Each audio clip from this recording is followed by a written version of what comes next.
So now we are continuing with linkage part. Morgan has given the concept of linkage.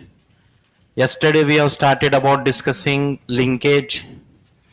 Linkage is the association of genes on the same chromosome. If genes are located on the same chromosome, such genes are called linked genes. And linked genes have tendency of inheriting together from parents to offsprings. Hope all of you revise that. Linkage क्या है और strength of linkage is inversely proportional to distance between gene. अगर distance कम है linkage ज्यादा है, अगर distance ज्यादा है linkage कम है. ये सारी चीजें बताए हैं. अभी हम एनसीईआरटी में पेज नंबर 84 अगर हम जाके देखेंगे, पेज नंबर 84, और ये सबको डाउट रहता है ये page, almost all everyone gets doubt here. Page number 84 पे क्या पढ़ना है यहां पर, पेज नंबर 84 क्या है ये समझे. So here T H Morgan conducting dihybrid cross, conducting dihybrid cross in Drosophila.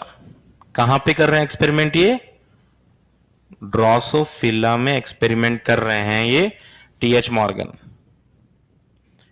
And he obtained results other than Mendelian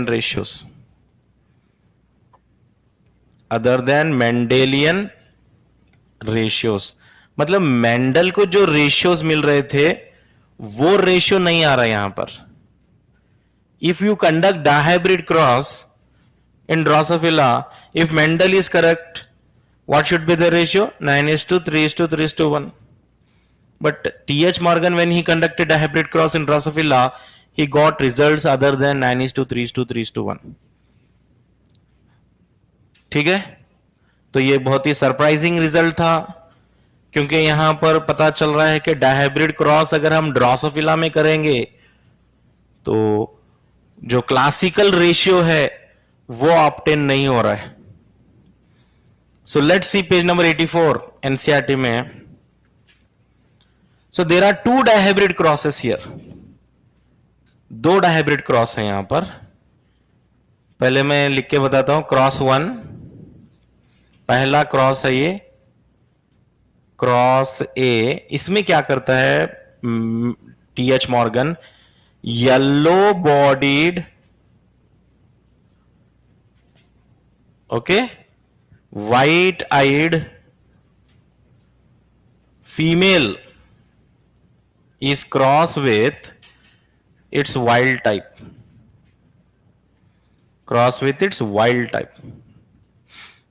ठीक है, तो यहां पर देखिए येलो जो है ना, ये रेसेसिव कैरेक्टर में कल बताया हूं मैं आपको. येलो बॉडी मतलब क्या है, रेसेसिव कैरेक्टर है.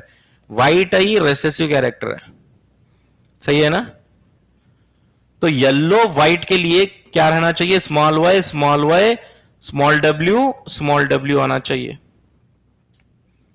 Cross with its wild type. T H Morgan अपने क्रॉस में वाइल्ड टाइप के लिए यूज करता है sign plus. Wild type is nothing but dominant. सबसे पहले मैं आपको ये क्लियर कर दूं, वाइल्ड का मतलब है डोमिनेंट. और टीएच मॉर्गन अपने एक्सपेरिमेंट में डोमिनेंट एलील को कैसा रिप्रेजेंट कर रहे हैं, by using plus sign. Mendel का स्टाइल अलग था. मेंडल जब भी डोमिनेंट लिखते थे तो कैपिटल लेटर से लिखते थे, dominant capital T. T H Morgan क्या यूज कर रहा है, plus sign for dominant allele. और वाइल्ड टाइप रेड डाई के लिए डब्ल्यू प्लस. ठीक है, मतलब प्लस का मतलब है डोमिनेंट, और अगर प्लस नहीं रहा तो रेसेसिव. ये क्रॉस करने पर F1 आया, फिर F1 को F1 के साथ क्रॉस करे तो F2 आया. F2 जनरेशन में क्या हुआ, पैरेंटल टाइप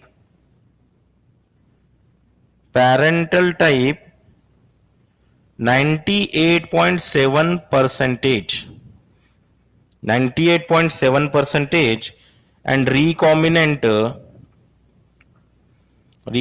कितना आया, 1.3%.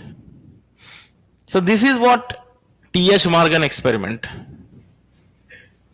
T.H. Morgan सिंपल वे में ऐसा याद करो, आपको क्रोमोसोम वगैरह ड्रॉ करने की जरूरत नहीं है. Don't waste your time. So question जैसे पूछ सकता है एग्जाम में, मैं वो तरीके से बता रहा हूं.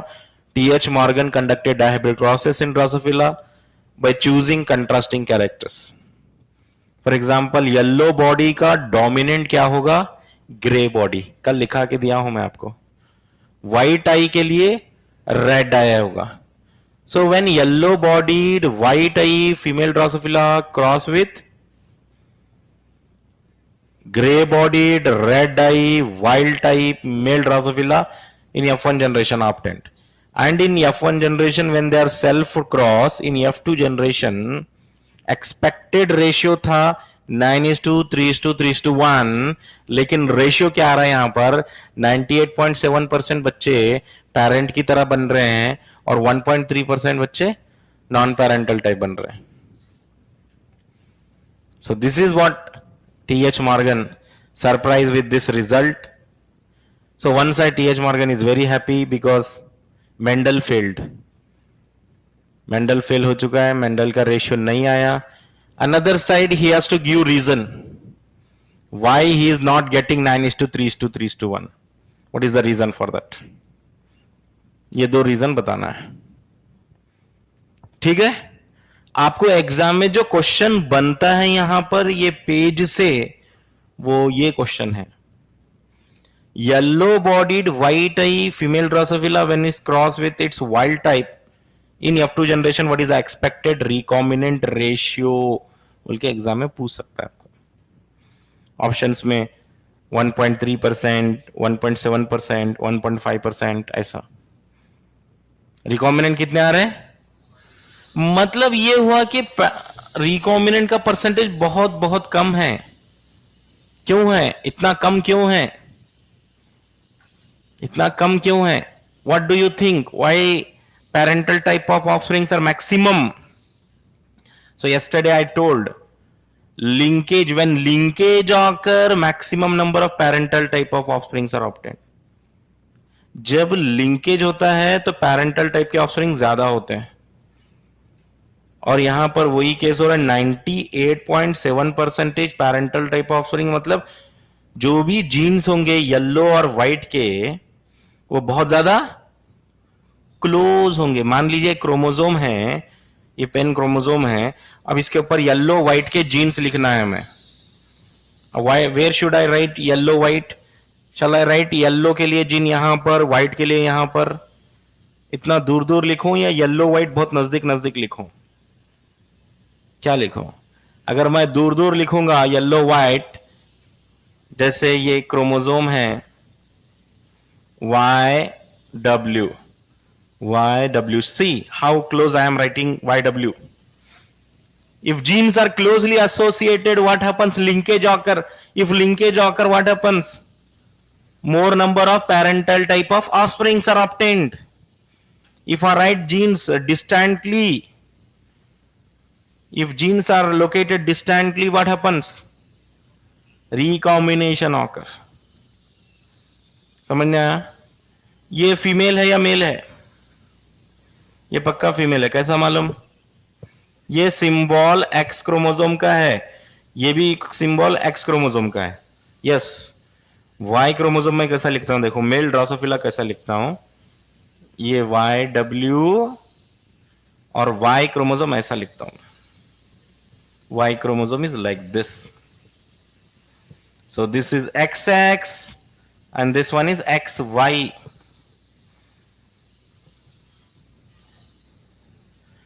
ठीक है. Can you see all this things in diagram? NCERT में देख लो, जो जो पॉसिबल क्वेश्चन है यहां पर मैं बता रहा हूं. सबसे डायरेक्ट क्वेश्चन तो यही हो सकता है, which of the following is recessive character in Drosophila. Question नहीं आया अब तक, याद रखो। Which of the following is recessive character in Drosophila. मैं दे दिया हूं ऑलरेडी, येलो बॉडी, व्हाइट आई, मिनिएचर विंग्स, ये सब रेसेसिव कैरेक्टर हैं ड्रोसोफिला के, समझ गए। और ऐसा पूछ सकता है, which of the following is recessive character, which of the following is dominant character in Drosophila, ये पूछ सकते हैं। और अगर बहुत ही डेंजर क्वेश्चन बनाना है तो ये परसेंटेज पूछ सकते हैं, क्योंकि परसेंटेज सबको थोड़ी याद रहते हैं, याद नहीं रहते। एग्जाम से 1-2 दिन पहले रिकॉल करेंगे तो याद रहेंगे ये, अदरवाइज डिफिकल्ट है याद रखना। एंड वन मोर थिंग, बहुत ही कॉन्सेप्चुअल अगर क्वेश्चन निकालना है यहां पर, बहुत ज्यादा डिटेल में अगर आप डायग्राम एनालाइज करेंगे तो पता चलेगा, the gene for body colour and the gene for eye colour is present on X chromosome, not on Y chromosome. X chromosome पे वाई डब्ल्यू लिखा, मैं वाई क्रोमोसोम पे क्यों नहीं लिखा वाई डब्ल्यू? जरा सोचो। अब बुक में भी देखो, और बुक में भी वाई क्रोमोसोम पे नहीं लिखेगा, बुक में नहीं लिखेगा, देख लेना। क्योंकि जो जीन्स है यहां पे, body colour, eye colour, wing size in Drosophila is controlled by genes present on X chromosome, not on Y chromosome. Actually ये जो 2-3 पेजेस हैं जेनेटिक्स चैप्टर के, लिंकेज, रिकॉम्बिनेशन, यहां पे लिखना कम है, समझना ज्यादा है। समझने आ गया तो बहुत आसान है। समझने आ रहा है ना आपको? क्लियर है क्या? और एक बार समझा दूं। एक बार एनसीईआरटी सब लोग ओपन करो, पेज नंबर 84 पे देखो, क्रॉस ए। आप बोलेंगे सर ये सारा क्रॉस हम ड्रॉ करके याद करना, क्या याद नहीं करना है? एग्जाम में ड्रॉ भी नहीं करना होता। एग्जाम में क्या पूछेगा क्वेश्चन, येलो बॉडी आई कलर, येलो बॉडी आई कलर बोलते ही बोल देना आप 98.7% parental type, 1.3% recombinant type. Yellow white, yellow white, ये याद है ना आपको? नोट शॉर्ट में लिख के दूं आपको, इतना सब लिखने के भाई नहीं, इतना सब याद रखने का भी नहीं। नोट क्या क्या नोट करेंगे यहां पे? Number 1 point, Y W, Y W closely linked है, डिस्टेंटली लिंक्ड है? क्लोजली लिंक्ड है, इसलिए पेरेंट के टाइप ज्यादा रहना चाहिए। पेरेंटल टाइप 98.7% होना चाहिए। रिकॉम्बिनेंट कितने आना चाहिए? 1.3% आना चाहिए। और दूसरा पॉइंट सुनो, body colour, eye colour, body colour, eye colour, wing size, wing size in Drosophila, in Drosophila is controlled by jeans of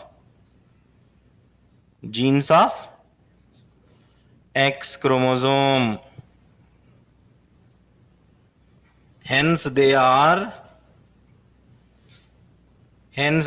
X-linked character. I can say they are X-linked characters भी मैं बोल सकता हूं इनको, क्योंकि X chromosome के characters हैं, Y chromosome के नहीं, X क्रोमोसोम के हैं।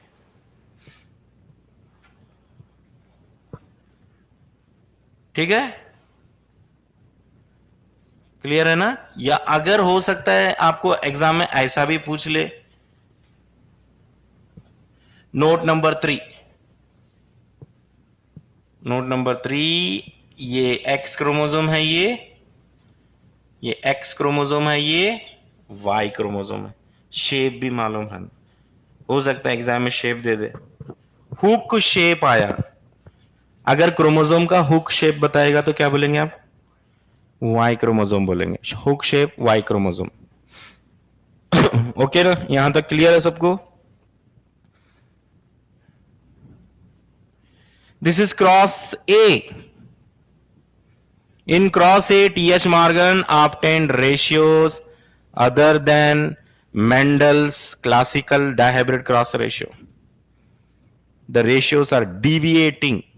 The ratios are showing deviation from Mendelism भी बोल सकते हैं. Anyhow, इतने सारे पॉइंट्स आप क्रॉस ए से याद रखेंगे.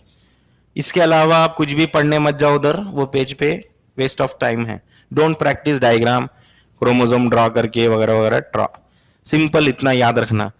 ये भी आप डायग्राम याद रख सकते हैं. YW बहुत, YW जब भी आएगा बहुत ज्यादा क्लोज रहना चाहिए. यहां लिख चुका हूं मैं, क्लोजली लिंक्ड. चलिए इतने पॉइंट्स आ गए क्रॉस ए के. What about cross B? Cross B, let's see cross B. It is also a dihybrid cross in Drosophila conducted by T.H. Morgan. First he has done dihybrid cross by choosing the character yellow body, white eye. Let's see what he is doing and what he has done in second cross. Again he has taken a female Drosophila. This time white eye, miniature wings, female Drosophila. White eye, miniature wing, female Drosophila. Female का मतलब है ये x chromosome, ये भी एक x chromosome. सही है ना? तो मिनी व्हाइट आई के लिए मैं लिखूंगा small w, small w. Miniature के लिए लिखूंगा small m. See, I'm writing W and M with more distance. In previous cross, YW were very closely associated, but now YW they are distantly located. WM are distantly located. It is crossed with wild type. Wild type male. ये X chromosome, ये Y chromosome. W plus M plus, है क्या नहीं? Dominant के लिए क्या use करना चाहिए? Plus sign. क्रॉस हो गया, F1 जनरेशन आया, फिर F1 को सेल्फिंग करे तो F2 जनरेशन आया. तो F2 जनरेशन में यहां पर क्या हुआ? पैरेंटल टाइप 62.8% आया इधर. पैरेंटल टाइप 62.8 और रिकॉम्बिनेंट कितना आया? देखो जरा, रिकॉम्बिनेंट टाइप कितना आया? 37.2%. ये रिकॉम्बिनेंट आ गया.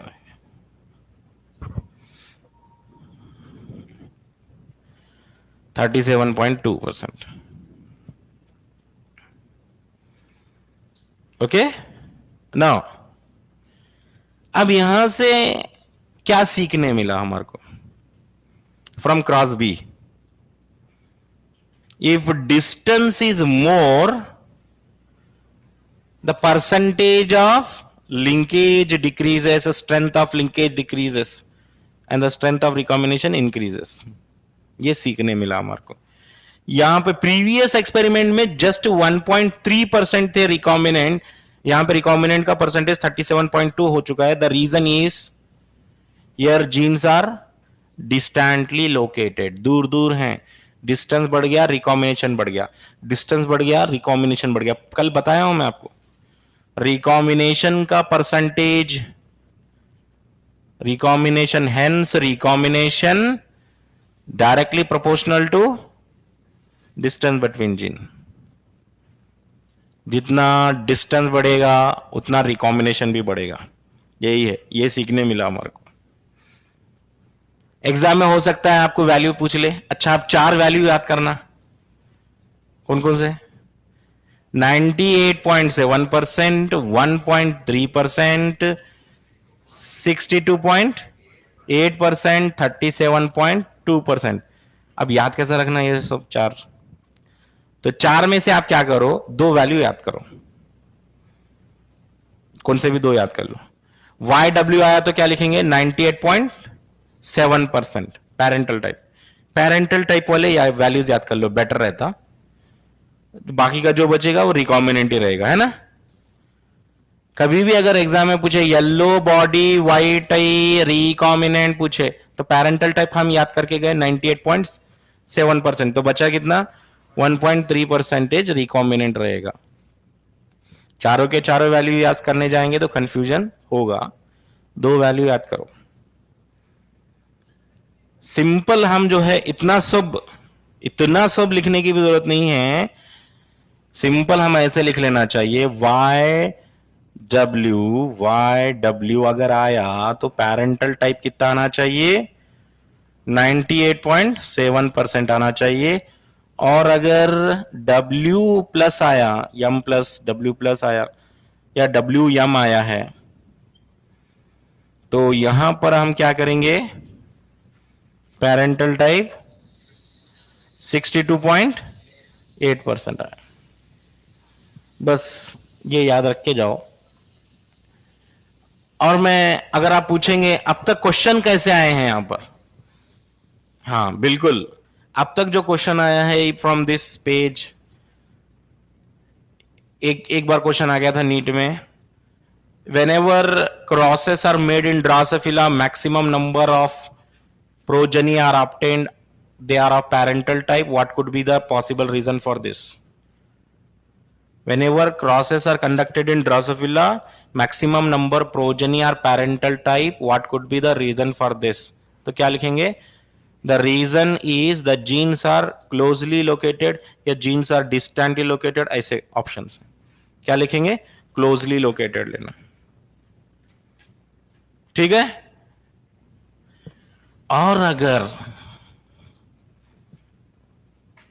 और अगर एग्जामिनर को बहुत ही ज्यादा डिफिकल्ट क्वेश्चन निकालना है यहां से, कोई भी नहीं सॉल्व करना, तो वैसा क्वेश्चन भी बन सकता है। इधर लिखेंगे वो भी क्वेश्चन एक type, when red I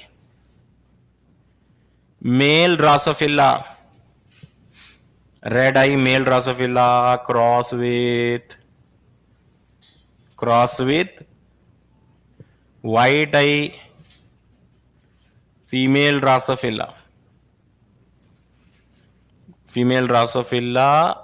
full stop progeny question mark, ये क्वेश्चन आया है। अब क्या करना, ऑफ कोर्स ये जो क्वेश्चन है ये कॉन्सेप्ट पढ़ने के बाद ही सॉल्व करने आता है हमारे को, लिंकेज वाला।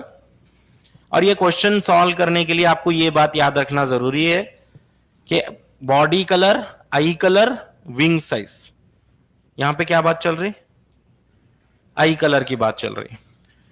चाहे एग्जाम में बॉडी कलर पूछेंगे, आई कलर पूछेंगे या विंग साइज पूछेंगे, you should remember what they are all X link characters. जिनको ये मालूम है वो क्वेश्चन कर सकते हैं। और ये भी मालूम रहना कि रेड और व्हाइट में डोमिनेंट कैरेक्टर कौन सा है, red is dominant character. Okay, तो मेल ड्रोसोफिला मैं लिख लेता हूं, फीमेल लिख लेता हूं। मेल क्या है यहां पर XY, फीमेल XX है। अब डोमिनेंट कैरेक्टर कौन सा होता है, रेड या व्हाइट, रेड होता है। तो चलिए let us take capital R for red, small r for white. Capital R कहीं पे लिखूं, Y पे लिखूं, X पे लिखूं, X पे या Y पे या दोनों पे, X पे लिखेंगे ना, because they are X link character not Y link character. तो कैपिटल R लिखेंगे X क्रोमोसोम पे, Y पे कुछ भी मत लिखो। और यहां पे क्वेश्चन में बताया व्हाइट आई फीमेल, स्मॉल r, दो X हैं तो दो स्मॉल r। यहां तक क्लियर है। ये स्टेप सबसे इंपॉर्टेंट था, इसमें अगर गलती हो गई बाकी का सॉल्व करके भी फायदा नहीं है। समझ नहीं आ रही बात, क्लियर है क्या? और एक बार समझा दूं, मेल ड्रोसोफिला मतलब XY लिखना, ये तो मालूम है ना आपको। मेल मतलब XY लिखना, फीमेल मतलब XX लिखना, ये तो मालूम होना चाहिए। और सेकेंडरी चीज यहां पे ये लिखना है कि red eye male, how should I write red eye male, XY upon X chromosome capital R I will write. Because eye colour is X link character. तो कैपिटल आर मैं क्या पे लिखा, एक्स क्रोमोसोम पे लिखा। अब आगे की कहानी सिंपल है, इनके गैमेट्स सेपरेट कर दो। इससे कितने टाइप के गैमेट बनेंगे, एक ही टाइप बनेगा, एक्स स्मॉल आर। तो ये वाला और ये वाला जो गैमेट फ्यूज होगा, एक्स एक्स, एक कैपिटल आ रहेगा एक स्मॉल आ रहेगा, मतलब ये क्या होगा, रेड, हाँ बोलो, eye female, red eyed female Drosophila. और ये वाई और ये एक्स गया तो क्या बनेगा, वाइट आई मेल। खत्म, इतना ही आंसर, दैट्स ऑल, ये आंसर, इतना ही करना है। लेकिन बस आपको आइडिया रहना कि ऐसे करना है। एग्जाम में सब मैं अब आई कलर के लिए सॉल्व करके दिखाया, एग्जाम में हो सकता है विंग साइज के लिए दे दे, हो सकता है बॉडी कलर के लिए दे दे, but method is same, method is same. चलिए और एक कॉन्सेप्ट पढ़ेंगे आज के क्लास में हम, पॉलीजेनिक इनहेरिटेंस बोल के। Polygenic inheritance, one more concept. तो ये था linkage.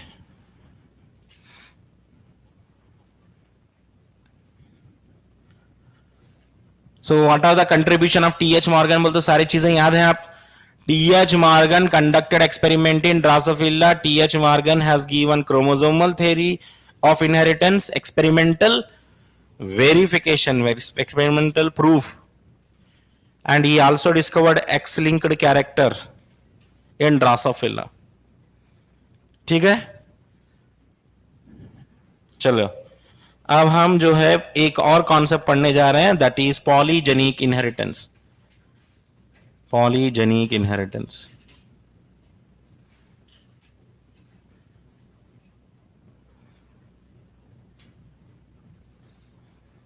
when a character is controlled by more than one gene, when a character is controlled by more than one gene, then it is called polygenic character.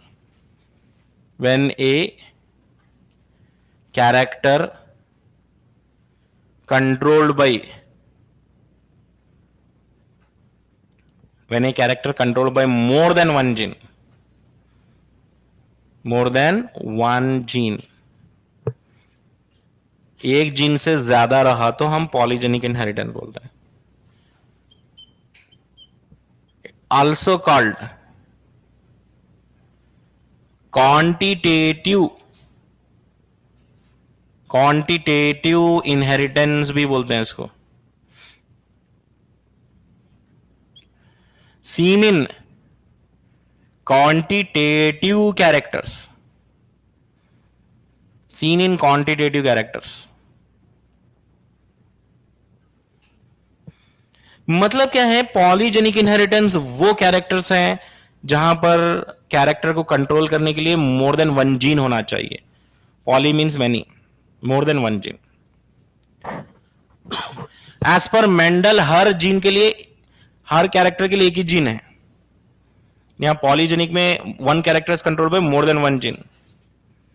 Seen in quantitative characters, seen in quantitative characters like height. Height एक quantitative character है या नहीं है? Height है, आपको height है, yes है, कितनी हाइट है, ये क्या होती, क्वांटिटी होती, क्वांटिटेटिव कैरेक्टर। आपको आई कलर है, यस है आई कलर, कितना आई कलर है आपका, गलत क्वेश्चन, कितना आई कलर नहीं, कौन सा आई कलर है। आपको स्किन कलर है, यस है, कितना मेलानिन है आपके स्किन कलर में, तो ये क्वांटिटेटिव कैरेक्टर होता है। हाइट, स्किन कलर, ये सब क्वांटिटेटिव कैरेक्टर। क्वांटिटेटिव, क्वालिटेटिव नहीं, क्वालिटी मतलब जस्ट कैरेक्टर का presence. Flower colour violet white, ये कौन सा कैरेक्टर है, क्वांटिटेटिव है या क्वालिटेटिव है? क्वालिटेटिव। कौन सा कलर है फ्लावर का, या तो वायलेट है या तो व्हाइट है, कितना वायलेट है नहीं पूछना, आप कितना वाइट है ये भी नहीं पूछना चाहिए।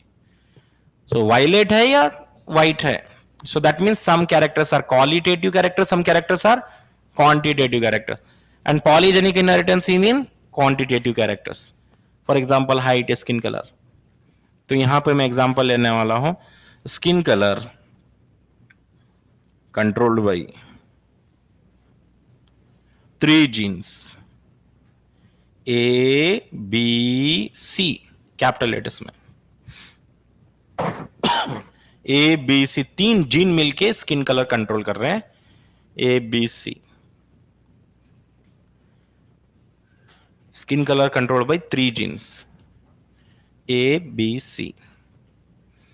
अगर यहां पर एक पर्सन है capital A capital A capital B capital B capital C, पूरे अगर डोमिनेंट हैं तो इसको बोलते हैं हम डार्केस्ट स्किन बोलते हैं, डार्केस्ट स्किन, या नहीं तो नेग्रो भी बोलते हैं इसको, नेग्रो, डार्केस्ट स्किन। और अगर small A small B small सी है तो हम इसको बोलते हैं white skin, white skin, completely white. और अगर एक अल्बिनो व्हाइट स्किन, यानी तो मैं ब्रैकेट में अल्बिनो भी लिख देता हूं, अल्बिनो व्हाइट होता है पूरा कंप्लीटली, इवन उसके हेयर्स भी व्हाइट रहते हैं अल्बिनो पर्सन के। हाँ, अभी क्या करेंगे, एक नेग्रो की एक व्हाइट स्किन के साथ मैरिज करा देंगे और उनके जो ऑफस्प्रिंग्स आएंगे कैसे रहेंगे जरा गेस करेंगे। क्रॉस करके देखो,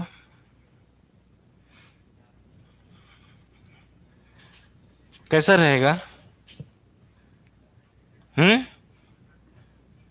capital A capital A capital B capital B capital C की मैरिज कर दिए small A small B small C, तो इसका जो गैमेट होगा ए बी सी, हैप्लॉइड रहना ना, इसका जो गैमेट रहेगा small A B small C, दोनों के गैमेट फ्यूज हो गए तो capital A capital B capital C small C, so this are hybrid है ना, हाइब्रिड है, और इसको हम बोलते हैं मुलट्टो बोलते हैं, इसको मुलट्टो बोलते हैं इसको, या मुलट्टो को इंटरमीडिएट स्किन कलर भी बोलते हैं, intermediate skin colour.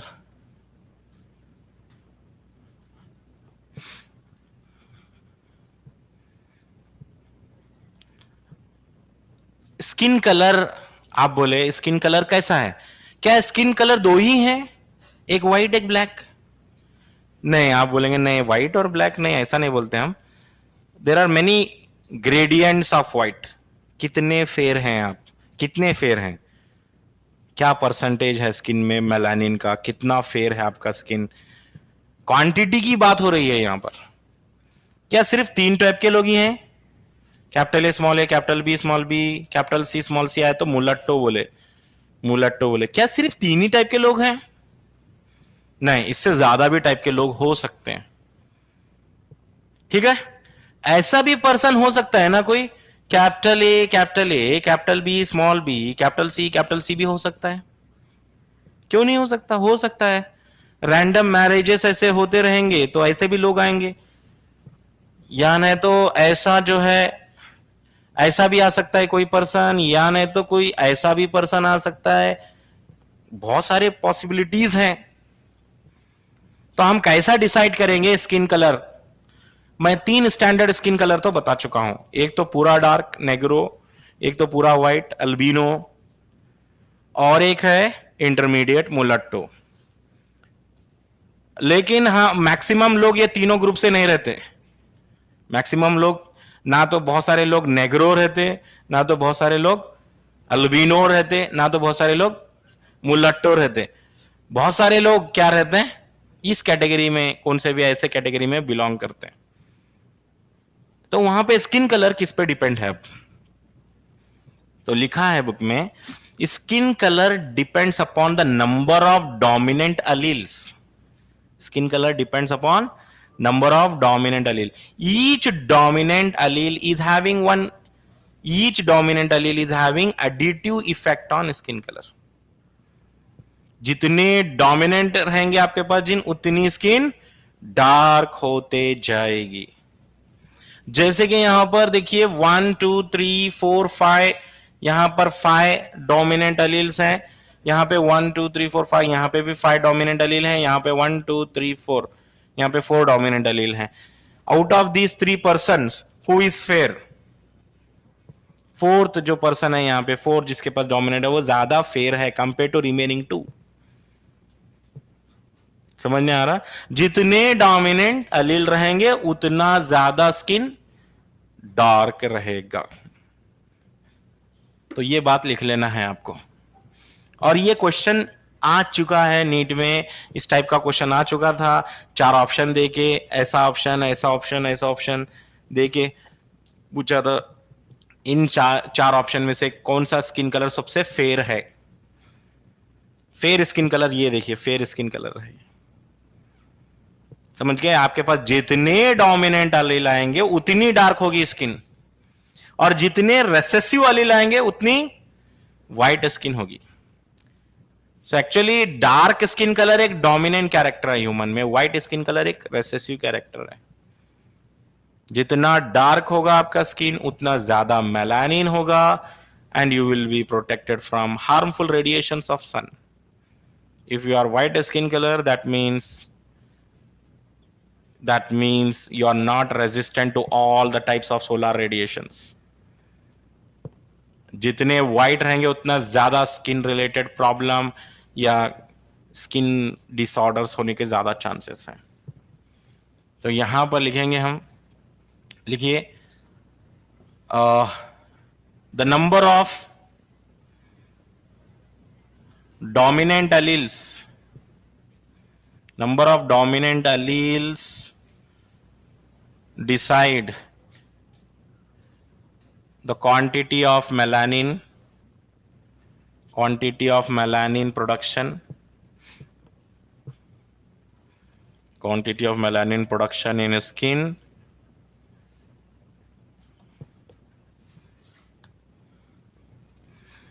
Each dominant allele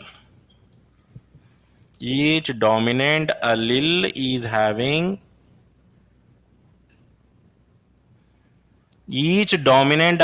having additive effect बोलेंगे, है ना? एडिटिव, जितने डोमिनेंट में ऐड करते जाऊंगा उतना ज्यादा एडिटिव होगा, इफेक्ट होगा, वहां पे मेलानिन तैयार करने में ज्यादा मेलानिन तैयार होगा. Each dominant Aleel is having additive effect in making skin darker,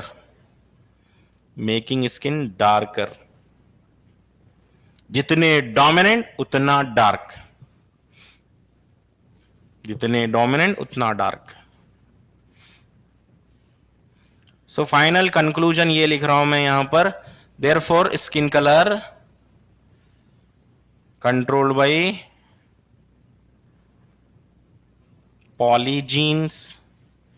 polygenic inheritance as well as environment. हाँ, एनवायरमेंट को मत भूलो आप, environment is also having effect. Suppose a person is having genotype for white skin color. एक person के पास genotype है, थोड़ा सा फेयर स्किन कलर के लिए जीनोटाइप है, लेकिन वो काम कर रहा है डायरेक्ट सनलाइट में, बहुत ज्यादा काम करता है डायरेक्ट सनलाइट में, तो उसके बॉडी में ज्यादा मेलानिन तैयार रहेगा. फेयर जीनोटाइपिकली रहेगा, फेयर जीनोटाइपिकली व्हाइट है वो, लेकिन काम ज्यादा करना है सनलाइट में, तो मेलानिन ज्यादा तैयार हुआ है उसके बॉडी में, तो हो सकता है वो डार्क. समझ नहीं आ रही बात? ऐसा भी हो सकता है कोई लोग व्हाइट होते हैं जीनोटाइपिकली, लेकिन वो दिखते हैं ब्लैक. डायरेक्ट एक्सपोजर, बहुत ज्यादा एक्सपोज होने से सनलाइट से, एनवायरनमेंट पे भी डिपेंड है इसका मतलब। ये भी लाइन के लिए इंपॉर्टेंट है, याद रखना एनवायरनमेंट। चलो ये हो गया पॉलीजेनिक इनहेरिटेंस। तो एक स्मॉल कॉन्सेप्ट था पॉलीजेनिक इनहेरिटेंस के ऊपर। एक और कॉन्सेप्ट आ रहा है pleiotropy. Pleiotropy, what is mean bye pleiotropy? Single gene controlling multiple characters. अगर एक जीन से बहुत सारे कैरेक्टर कंट्रोल हो रहे हैं, single gene controlling multiple characters. आप बोलेंगे ये तो पढ़ चुके हैं सर हम। हाँ, वो मैं starch synthesis in pea seeds, starch synthesis in pea seed is also example of pleiotropy, मैं ऑलरेडी लिखा चुका हूं। तो यहां पर भी प्लियोट्रॉफी और एक बार आ रहा है concept. Single gene controlling multiple character is called pleiotropy, and I will write example here. PKU, phenyl ketonuria. SCA, sickle cell anemia, this is also example of pleiotropy. और आपको तो मालूम ही है starch synthesis in PCD is also example for pleiotropy. Starch synthesis in PCD, okay. That mean chapter में 3 example आ रहे हैं प्लियोट्रॉफी, लेकिन तीनों को एक जगह करके नहीं लिखा बुक में, अलग अलग जगह अलग अलग बात कर रहा है। Starch synthesis in PCD exam में एक ही जगह पूछ सकता है वो। Now let's see what about PKU, phenyl ketonuria. PKU से रिलेटेड क्या क्या पॉइंट्स हैं देखेंगे। फिनाइल कीटोन्यूरिया, सबसे पहला पॉइंट है, it is N autosomal recessive disorder. Autosomal recessive disorder एक ऑटोसोमल प्रॉब्लम है, रिसेसिव प्रॉब्लम है। It is not dominant problem, it is recessive problem. It is autosomal recessive disorder. And second point, it is an inborn error. It is an inborn error of metabolism. Metabolism, inborn मतलब by birth, error मतलब mistake। किसमें? Metabolism में mistake है। Metabolism means all your body reactions. So inborn PKU, it is an inborn error of metabolism. It is autosomal recessive disorder. And why it is caused? What is the reason for PKU? Cause क्या है PKU होने का? It is caused due to absence of enzyme. It is caused due to lack of enzyme for converting phenylalanine into tyrosine. Phenylalanine into tyrosine is not converted. Absence of which enzyme? Absence of phenylalanine hydroxylase enzyme. हाँ, एक enzyme absent है phenyl ketonuria patient में, बस एक enzyme absent है। कितने enzyme absent है? एक एंजाइम एब्सेंट है, बस एक। इस वजह से क्या होने वाला है अब? कैन यू इमेजिन, अगर बॉडी में सारे एंजाइम बन रहे हैं, एक एंजाइम नहीं बन रहा है सपोज, बहुत बड़ा प्रॉब्लम होने वाला है क्या? यस, बहुत बड़ा प्रॉब्लम होगा। सपोज अगर आपके डाइजेस्टिव सिस्टम में पेप्सिन नहीं बना, तो प्रोटीन नहीं खाना। अब प्रोटीन नहीं खाना बोल तो कहां से लाना? कौन सा डाइट खाना? प्रोटीन फ्री फूड खाना पड़ेगा। फिर डाइटिशियंस, न्यूट्रिशनिस्ट के पास जाना पड़ेगा, कौन सा फूड है जिसमें प्रोटीन नहीं है, मालूम करना पड़ेगा। तो बहुत ज्यादा प्रॉब्लम है। एक एंजाइम एब्सेंट है इधर, फिनाइलएलेनाइन हाइड्रोक्सिलेज एंजाइम एब्सेंट है। Fourth point, because of which cannot convert phenylalanine into tyrosine.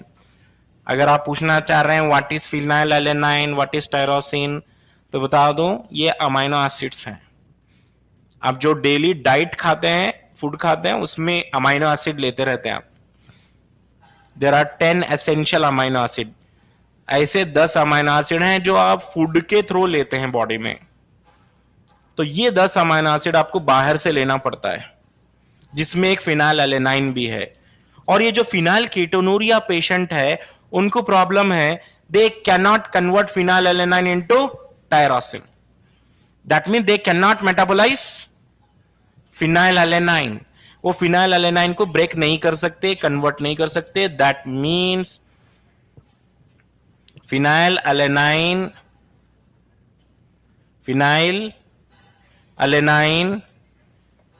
gets accumulated. अब वो बॉडी में जमा होना शुरू हो जाता. phenylalanine बॉडी में gets accumulated in the form of phenylpyruvic acid in body tissues. हाँ, बॉडी टिश्यूज में जमा होना शुरू हो जाता है in the form of phenyl pyruvic acid. अब इसकी वजह से क्या होता है? Because of this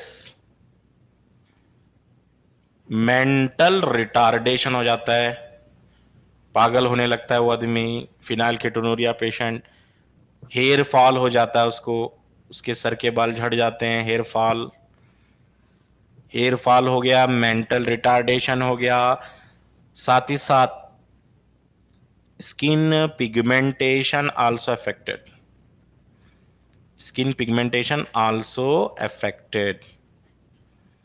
skin pigmentation भी अफेक्ट होगा. So that means how many characters are affected? 3 characters are affected. ये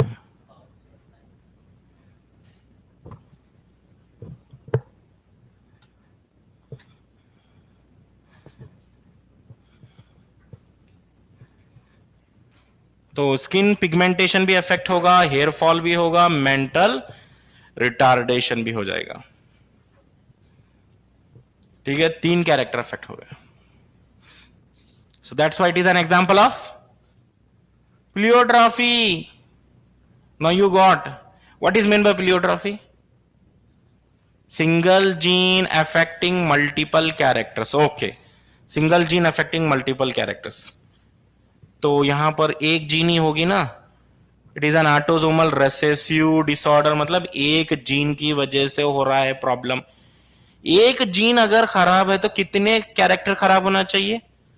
एक कैरेक्टर डिस्टर्ब होना चाहिए. If one gene is disturb means one character should disturb. अगर एक जीन डिफेक्टिव है तो one character should be deformed. But here due to one gene defect 3 characters are deformed. Number 1, एक तो मेंटल रिटार्डेशन हो गया, हेयर फॉल हो गया, स्किन पिगमेंटेशन हो गया. That's why it is pleiotropy. एक जीन की वजह से 3 कैरेक्टर अफेक्ट हो रहे हैं. अब आप बोलेंगे सर सिकल सेल एनीमिया में ऐसा क्या हो रहा है? तो सिकल सेल एनीमिया आगे पढ़ेंगे हम. जस्ट मैं यहां पे बता देता हूं आपको. सिकल सेल एनीमिया में हीमोग्लोबिन चेंज होता है. Haemoglobin change, RBC change, patient anaemia हो जाता है, रेजिस्टेंट टू मलेरिया हो जाता है. रेजिस्टेंट टू मलेरिया मतलब एक जीन के खराब होने से हीमोग्लोबिन में चेंज आ जाएगा, आरबीसी का शेप चेंज हो जाएगा, पेशेंट में सीवियर अनेमिया हो जाएगा, डेफिशिएंसी ऑफ ऑक्सीजन हो जाएगी, and the patient also become resistant to malaria due to one gene, several defects. Due to one gene, several defects. That's why sickle cell anemia is also example of प्लियोट्रॉफी. anyhow sickle cell anemia आगे आने वाला है chapter के यहां पर आप बस ये याद रखो, 3 एग्जाम्पल हैं प्लियोट्रॉफी के. Don't confuse, don't confuse between multiple allele, pleiotropy and polygenic. और एग्जामिनर के फेवरेट क्वेश्चन हैं ये. मल्टीपल अलील क्या है बोलो? Single gene having more than two alternate forms. What is multiple allele? Single gene having more than two alternate forms. अगर एक gene के दो से ज्यादा फॉर्म है तो मल्टीपल अलील बोलेंगे. What is प्लियोट्रॉफी? कंफ्यूज होता है इसलिए लिख के दे रहा हूं मैं. आप भी लिखो, प्लियोट्रॉफी क्या है? Single gene controlling multiple characters. एक ही जीन से बहुत सारे कैरेक्टर आ जाएंगे. कैरेक्टर बोलूंगा मैं, ट्रेड्स बोलूंगा मैं, क्या तो बोलूंगा वर्ड वहां पर, कैरेक्टर, ट्रेड्स. और पॉलीजेनिक का मतलब क्या है? What is mean by polygenic? Single character controlled by many genes. तो ये हो गया पॉलीजेनिक. अच्छा, डोमिनेंस का मतलब क्या है? If one allele suppress the expression of another allele of the same gene, that is called dominance. हम बोलेंगे डोमिनेंस क्यों पूछ रहे हैं? एपिस्टासिस क्या होता है?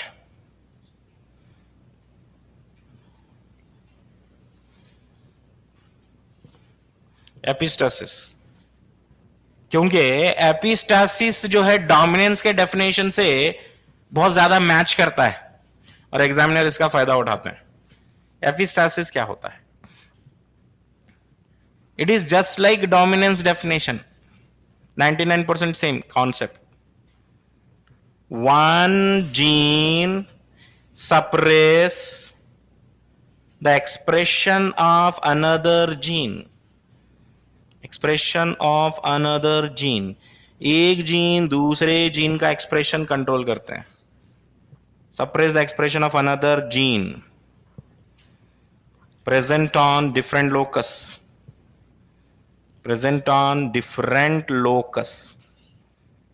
अलग अलग लोकस पे रहेंगे.